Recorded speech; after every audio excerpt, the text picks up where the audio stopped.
What's up? I'm Joe Torbody at OCDetailing in Fremont, California, and behind me I have Dakar. And if you don't know what Dakar is, it's a super rare, super unique Porsche meant to go off-road. So this customer actually got an SSX allocation for this car. So for this Dakar, that he was able to do anything he wanted to it. So he had this beautiful paint to sample color, he did a crazy custom interior, and he did some one-offs on this thing that only you could get if you had one of these allocations.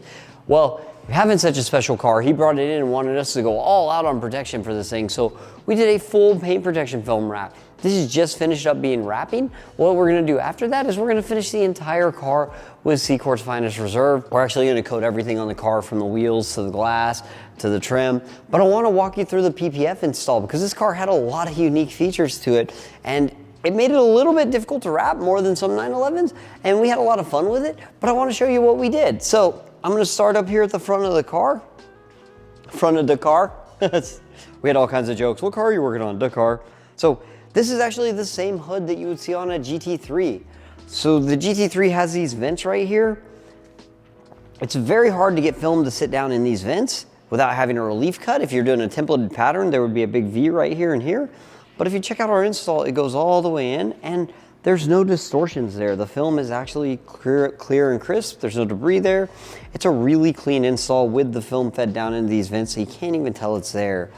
Moving over to the between the fender and hood, something else I'm really proud of the way we get down on Porsches is there's no line on either side of this. The film is tucked in on both sides, even though there's like literally a 1/15 of an inch I can wrap this film on either side. We wrap it in on both sides.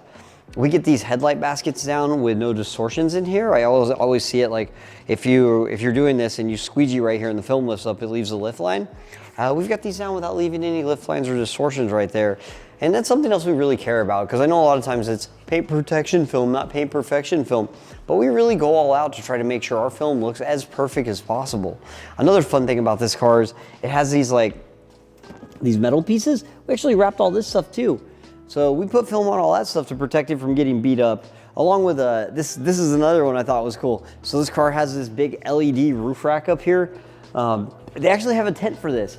I'm so curious how the stairs work to get up to the tent, but apparently you can sleep on top of this car out in the desert, but this is painted, so we wrapped this. So we wrapped this piece. When it came in, I don't know what happened, whether it be transported to the dealer, it had a little scratch right here, and that's what alerted me to this being painted. I thought it was plastic when I looked at it, but seeing it, I was like, oh, this is actually painted. So you can see the part that's painted, because this is metal, so we wrapped this so that it's all protected from rock chips and dings and more scratches like that. We took the quarter glass out when we do an install. We actually take all this window trim and this quarter glass out. That lets us tuck our film in here really tight so you don't get any debris or any distortions right here when you're doing the quarter panel. We also do an extra splash area right here, especially on this one, because it probably kicks up a lot of stuff. Even though it comes with factory mud flaps, we have an extra piece of film here that you can tear off later without having to redo the quarter panel if it gets beat up over time. The back of this car, really cool. So it's a Turbo S rear spoiler holder, except it's not a Turbo S spoiler. It has this spoiler on top of here. Another thing that looks like plastic, but it's actually painted. So we wrapped that as well. We did the back bumpers super clean. We took the lights out so we could wrap them all in. Again, right here where there's a very, very small edge, we have everything wrapped and tucked in. And this gloss black piece back here, we wrapped it as well. This is actually one of the only pieces on this car we choose to plot because it's not worth cutting this out, but we do squeeze this pattern in a little bit so that it's a lot tighter than it would be if it's a straight plotted pattern. The roof on this car, carbon fiber, we actually wrap that too. And like I said, when we're done, we're gonna finish this whole thing off with a ceramic coating. Thanks for watching. I'm Joe with OC Detailing.